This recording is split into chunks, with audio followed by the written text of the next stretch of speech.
Before we go into this, I just so we talked a lot about this. Pete and I went out and we did sprints. We did research. Some might say, yeah. We did sprints. I hit some good PRs. Did you? Yeah, What'd you hit? So it wasn't peak power. The peak power was only 1300 something, but I ended up holding 1,000 watts for almost 20 seconds, which is pretty good. Yeah. So that's good for me.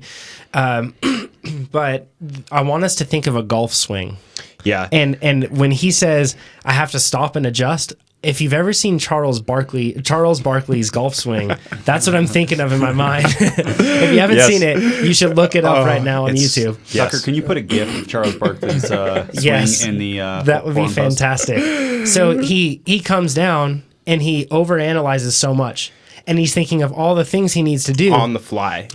Every single millimeter of movement along the way that he goes through, and he stops and he hesitates and he gets stuck, and then he kind of goes back and then he comes through again. Yes. It's far from an elegant golf swing. Yes. But we're going to kind of use that as like an analogy. Yeah, and it's funny that that's what we settled on, because we were talking with Nate, because Nate can sprint, but it's not as good as it could be.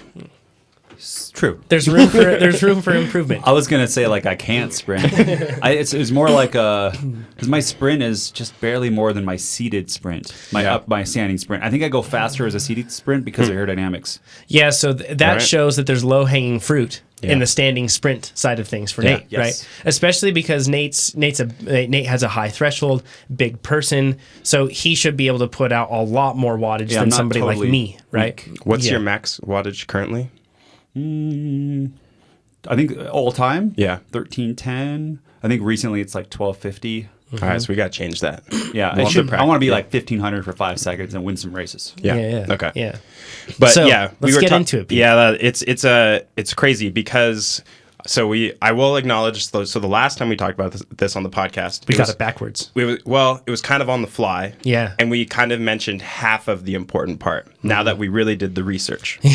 Research. Air quotes on the research. So for me, what was really interesting is when we were talking about the pulling up, you and I both talked a lot about how there's a lot of moving targets in a sprint, if that makes sense. So over the course of a 10-second or a 20-second sprint, your technique changes from beginning to end. It also changes based on RPMs, and it also changes in the metronome swing of the bike. Yeah, and the interesting thing, though, is that all these changes adhere to common principle. Yes. So, it's not like you reach a certain point in your sprint and you're like, I need to change. I am now at this cadence or this speed, and I need to change my technique. Instead, you're adhering to a principle, latching on to the proper balance or feeling. Right. And then that you just change. When you latch onto that and hold on to it, you change how you perform. Right. So the best part for you, Nate, is there's actionable takeaways we have for you. Yes. Oh, good. Yes. So first things for everyone. I think I sprint the same way as I think 90% of riders in a road sprint like me, and then there's the people that actually sprint right. Yes. So first things first. Basically, we both found you start your sprint around 1 or 2 o'clock, right? Yes. And whichever leg just over the top for people who were looking at a clock face. Yes. and it's whichever leg you want, whichever leg you feel like you want to start with, because it'll be different for different people. Yes. But when you start, and when I say start, I mean you really put a lot of force into the pedals. And it's best to start your sprint at that time. Yes. Don't lead into it. Kind of hit or turn it on at 1 o'clock. Yes. Don't lead over the top. Yep. And at that point, when you press, let's just say that you start with your left leg. And at that point, you end up adding a lot of tension and torque onto your handlebars on the left side as well. Yes. So left and left. Yes. Right? Wait, tension which way? Up, right? Yeah, you're pulling. You're pulling. We're pulling. That's the important word, is pull. So it's a bit of up, and it's a bit of back. So I think I was always pulling on the other handlebar.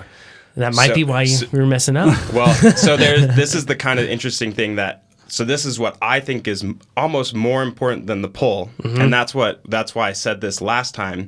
So while you're pulling up on your left hand this is a quarter second of elapsed time that you're doing this, which is very important to realize. We're living in slow-mo world. We're living in slow-mo world. So as you start that 1 or 2 o'clock downward sprint with your leg, you effectively pull back and up. Yeah, or you hold your handlebar in place with tension. Yes. Into your sprinting leg, but almost just as important, you have almost like a rock solid base on your right hand, keeping your balance in place and so much tension. So what I did some more this morning because why not, right? Yeah. But my chest and arms are tired now in the podcast from the tension of holding the bike in the right place and dealing with the pull, because if you pull too hard, your bike doesn't stay. So you're actually pulling and keeping your bike in place at the same time. I've never felt upper body being tired sprinting, not once. Right. Yeah. Yesterday I was like, I was genuinely afterward. It hurt. Yeah. So, and two, I thinking about it, left foot 1 o'clock, start the sprint. I'm pulling up on my right handlebar. That's backwards. That's probably why for you, we've noticed that and this is common. I bet a lot of people feel this. Yeah. Your bike doesn't feel like it's moving that much, and it actually doesn't move much, and your body moves more than the bike. How many videos do we have where the racer is going back and forth, but the bike's right there? Yep. Do you think that's the problem, is we're doing it opposite? Yeah, it very well could be. And here's the interesting thing. So when we're talking about the changeover, remember that once we're talking about the left leg, once that left leg gets to the bottom of the point where adding much downward force on it doesn't really do much good, basically the bottom of the pedal stroke, your other side is already basically to 1 o'clock, and it's the same thing's ready to happen on the other side. Yeah, and so in that quarter of a second, you go from pulling to holding the other arm as tension. So kind of the pulling goes to the other right hand, and this is so fast. So that's what's kind of mind-blowing, is your body has to swap back and forth really quickly, and it's not a hard swap. It's a transition of pulling and tension to pulling and tension. It's a constant system of faders, or you could imagine you have a string with a wheel on it, and you're basically rolling it from side to side to side. You know what I mean? That's it's not as much like this arm off, this arm on. It's just a smooth interplay between the two. So if you look at static pictures of the pros, it looks like sometimes they're pulling up opposite. It looks like that, right? Yeah, but is that not what's happening? Yeah, and pictures don't translate. That's the hard thing. Yeah, and I think that's what we realized in our big talk about this. We really need slow-mo video. Which I think that we are absolutely capable of, and we're going to do that. We're going to actually film Pete and Nate sprinting in the same position, the same area, right? Same road. And then we'll have basically a breakdown and analysis of what you should do to do a proper sprint. The one thing that occurred to me, like an epiphany moment, is when we're talking about how hard you pull on the bars, or how hard you press, or how much you lean your bike, because that question's been submitted many times. How I see some people really lean their bike, others don't. And really what it is it's all a function of you just trying to basically, the more force you put into one leg, you have to counter that with your upper body to keep the bike in control. Because if you were riding with no hands and standing up, then you just slam down as hard as you could. You just fall over, right? So really, that's what you're doing, is you're just creating that balance between the upper and lower body, and that's what determines it. Sometimes you'll see people lean the bike a little bit more, and a lot of the time that's to gain a little bit of leg speed, because that might give them a little bit more leverage to get things moving quickly. Sometimes you'll see riders lean it less because they're really trying to keep that force and maybe push it into forward momentum. Exactly. And I think one thing is it feels different at slower RPMs. So if you start your sprint at 60 or 70 RPMs, it's really amplified those couple feelings of pulling and holding. And you don't even have to press that hard. And you don't press that hard. But as you continue your sprint, the pulling gets less, the rocking gets a little less, everything kind of tightens up, but you don't lose any tension. The tension almost increases over the course of your sprint. I even feel a lot of tension in my neck, my head. Yeah, it hurts after a sprint. Yes. Because there's so much tension through the whole body. So that's that circle of power. It should be so much tension. It's the same as if you were going to go grab a 400-pound deadlift. How much tension would you have on your body to try to lift up the bar? Every part of you, your jaw, everything, That's the same feeling you should be going for. It's crazy. So, and I think that to recap just a few like big picture thoughts that I had is number one, your main goal should be to go faster. That's the point of a sprint, right? You just want to go faster and look good. Sure, yeah, of course.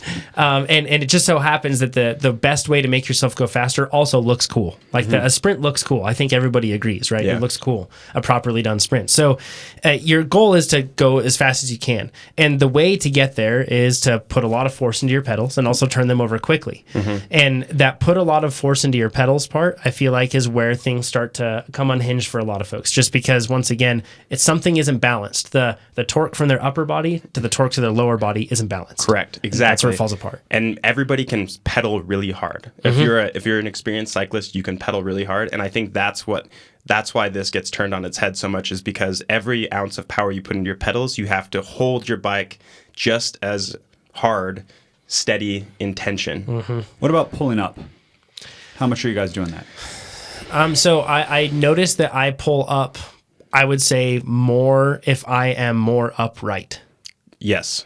If I'm like, postured up on the bike for some reason or another, I tend to pull up more. If I'm lower on the bike, trying to be more aerodynamic, because that's the other goal of a sprint, but that's stuff you worry about after you kind of get the sprint down.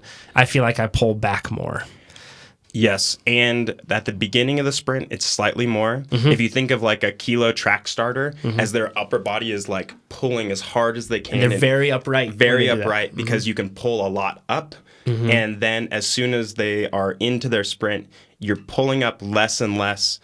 Like the curve goes down of your pull. So it starts, but it's so little. It's such a short period of time that I think that's why it's more important to think about your other hand and the full picture of pulling up and holding it there. Yes. And that's why we were talking about on the other podcast that you're not pulling on the opposing bar, but you're holding it with your opposing hand. Yeah. I pick up my rear wheel when I sprint because I pull up so much. Am I not like switching over to the down, like on the other leg, fast enough?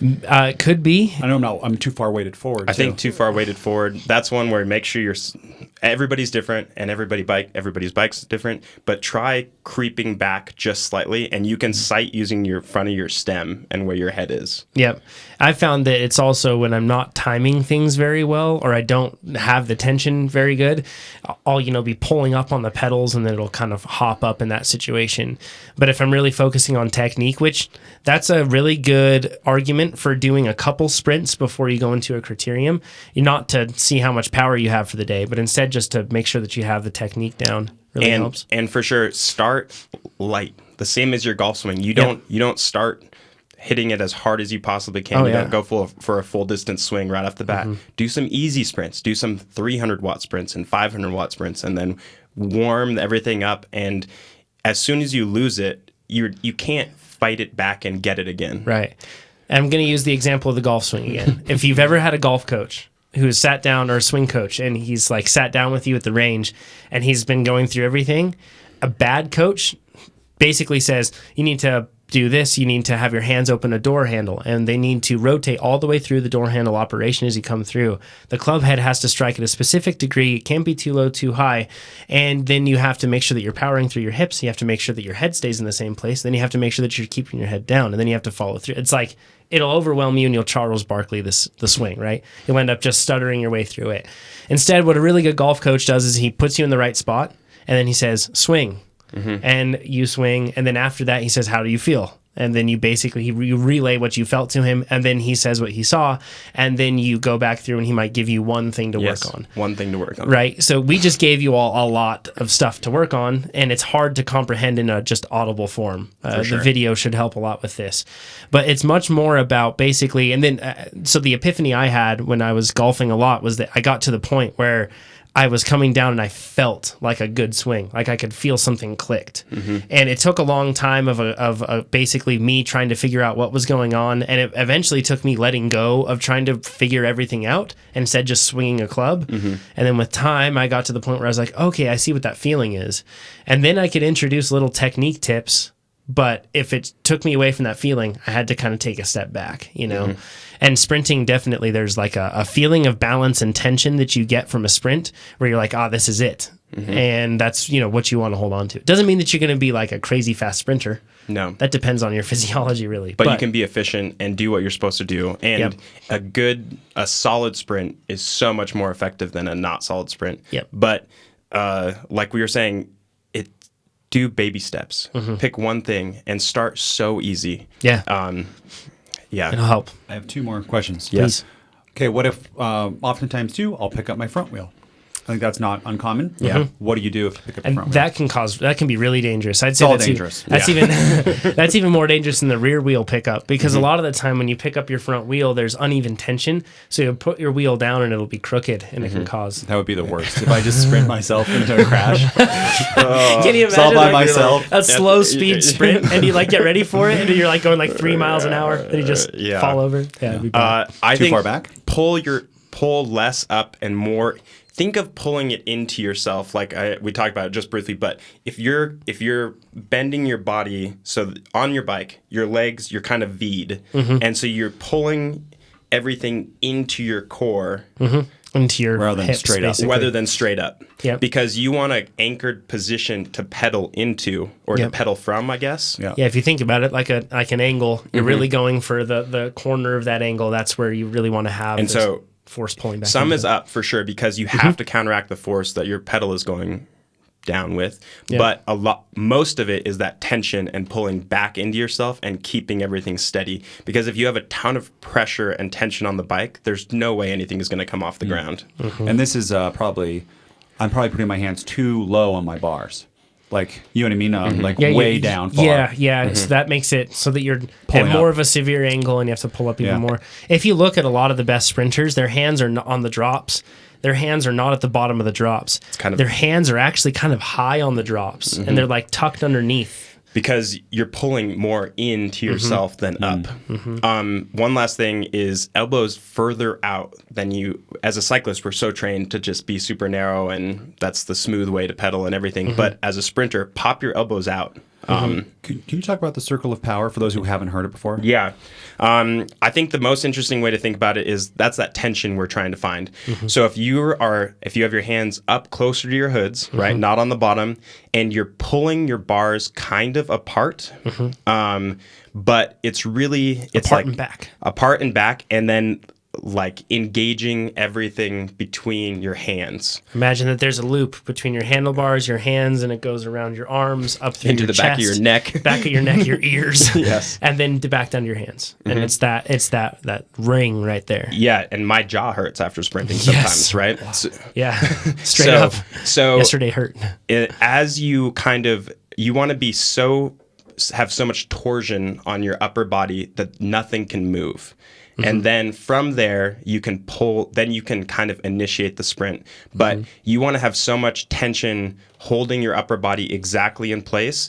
And yeah, everything should feel engaged, like your forearms, your biceps, your chest, your back, and everything. And you can even practice just that feeling. You don't have to sprint with that because it's something that, like we're trying to give you 50 things to do at once. Get the circle of power down and get that first initial hard pedal stroke down. And then, like we were saying for you, let's get 3 hard pedal strokes in without losing the circle of power and without like mistiming, because we don't want to teach you any bad habits. But the circle of power, I would say it's all about as much tension as you can put in your upper body with pulling your handlebars apart and being with your hands in the right position. Yep. Last problem that I think at least Tucker and I have, we run out of it feels like we run out of resistance. So it feels like we want to shift. Yep. Like the very beginning feels good, and then it's like all noodly. What do you shift? Not shift? What goes on? Before the shifting part of things, if anybody wants to feel what it's like, if you're like listening to this, you're like, I'm a great sprinter. This is all silly stuff. It's just natural. Good for you. Yeah. Nice job. Good for you, number one. And then number two, sprint at a really high cadence. And you'll start to feel everything fall apart with like low resistance. And then you'll know what it feels like. Because I think it's really hard to keep the tension because once again, we're trying to balance the tension between your legs and your upper body, right? So if there's not a lot of tension provided by the fact that you don't have a lot of resistance, you don't need as much tension in the upper body. And if you're carrying more in the upper body, then it just gets really awkward. And you're passing the tension back and forth faster at a faster RPM. So it's harder to keep track of to it. keep taps on. So yeah, we do. You shift, absolutely. I think that shifting is something that you should learn after you start to feel the technique, right? And you feel the right feeling, and you start to feel balanced on the bike, and you start to feel like you're not, unstable. At that point, then you work on shifting, because shifting throws off everybody. I don't care if you're Mark Cavendish, the best sprinters in the world, shifting still throws him off. Like it just, that's what happens. Yeah. It's the enemy of a sprint in some regards, but it still lets you go faster. So I guess it falls in line. And so some of those guys, they're already sprinting in their 5311, right? Like tour sprinters, they're already going 40 miles an hour. So you're in your 11. So they don't have to worry. It's all about winding it up. But us regular Joes, you start at 25 miles an hour and then you sprint to 35, or it depends. So you have to shift. We did talk about it. It's another fine tuning thing where you barely unweight so I'm a left leg leader. So I start my sprint with my left leg. I also shift when my left leg is coming over the top. So I barely back off a half a pedal stroke, the second half of my pedal stroke on the right leg. I have sprint shifters, which are awesome. So I just hit my thumb and start the shift. And what you can do is you're not coasting. You're still using the same 95 or 100 RPMs, but you don't have a bunch of torque on the pedals. And as soon as it clicks in, which is... It depends. If you have E-tap, you never know. Real fun. Yeah. But you wait for the solid thunk, and then you can get back into it. So if you time it right, you don't really miss out on a real pedal stroke. You miss out on the second half of your weaker side's pedal stroke. Yeah, so it's like it's kind of, if you drive a manual transmission in a car, you know how you have the gas on, then you let off the gas, you engage the clutch, and you grab the gear. It's the same principle, because if you keep pressing on the pedals and then you really jam a gear, number one, it will be jarring to your body if it does grab the gear, and you'll interrupt your ability to be able to keep pushing it, or it snaps in your chain like Pete, or it falls in between the gears like you've had recently, which is scary. Di2 Durace with sprint shifters, and I've heard before you can shift under load, so I was sprinting, just hitting that button. And, wham, bam. Yeah, and then you get this, all the tension goes away. Yeah. And that's scary. a good way to crash. Totally. I've seen Jeff Linder do this a couple times where he will sit down to do the shift. Sometimes and then he gets back up. He just did it in another video, because you can see from the shadow that he did that. And on a long sprint where you're not like right in the final sprint to the line, But if you're getting close to the line, you don't want to be sitting down to sprint. Definitely or to shift. Those first 5 seconds of sprinting, don't shift. Be in the right gear for your first real explosion, and then you're tired. I mean, 5 seconds of sprinting as hard as you can is hard. And honestly, that half a pedal stroke also feels kind of nice, where you ease off just for barely anything, hit the shift, and then you can kind of double down and go the last 10 seconds. Looking at his power, his NorCal cycling videos, it almost seems like he gets a second explosion when sits down for a second and shifts, and he gets back up, and then his power goes bam again. And he might be consciously doing that, right? I don't know. Jeff, to let us know.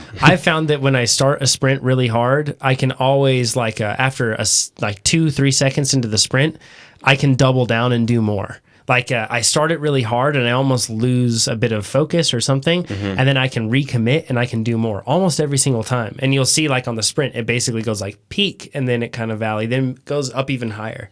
So, and that's probably because I'm not very good at, I'm not like a pro sprinter or something. Yeah, and everybody's different, but The last point that I think we should share on this is warming up your upper body is not a bad idea before you do sprints. It can even be just lean against your truck or your car or something and just do some push-ups or a wall, on the wall even. You can get down and do some, sure, but you can just do it like that, just to because we don't often use our upper body as cyclists, right? Push-ups for sure. It's a good idea to do. It's a good idea. Yeah. The one thing I did try on my mountain bike this morning, it kind of... The big wide bars, so I have 800 mil bars, it really exacerbates the feeling of the pulling and the pushing, and everything's slower. So if you can kind of get adjusted to the feeling on your mountain bike, that's a good start.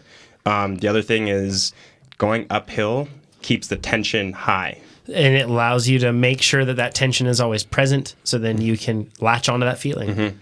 So with the tension in the pedals, you can keep the tension in the upper body, and that kind of fade off, like you were saying, where you lose everything. So find a nice 5% hill and start easy. Do these at 600 or 800 watts, half speed, just like you would with a golf swing. You half speed, and then you can turn it on from there.